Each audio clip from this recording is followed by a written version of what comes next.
What began as calling out bad drivers online has grown into a road safety advocacy, reaching millions of viewers. Mobile journalist Evan Tarinque reports.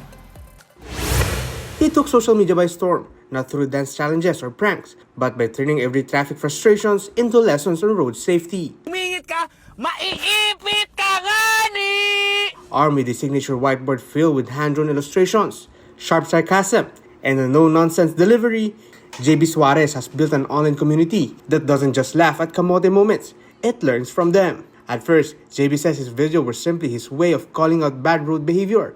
But as his audience grew, so did his purpose. Relatable.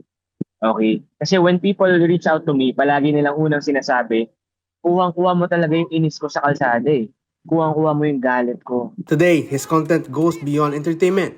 Using simple drawings to recreate real-life road situations, JB breaks down common traffic mistakes, making complex road rules easier to understand for everyday drivers and riders. He believes people learn better when they can see the situation for themselves. You're supposed to give an exact scenario para dun pa lang, mas concise na yung usapan.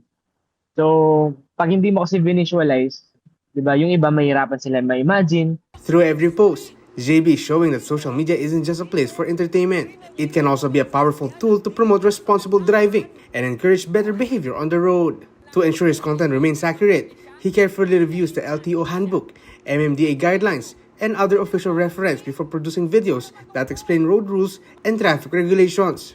Credibility is just as important as creativity. What started as content has now become a mission of public service. I hope at the end of the day, isipin lang din natin, ano pa rin ba yung primary messaging ng video? Diba? Bakit ko siya sinasabi? Bakit ko siya binibigyan diin? Kapatid Mobile Journey Evan Tarinque, we are One News.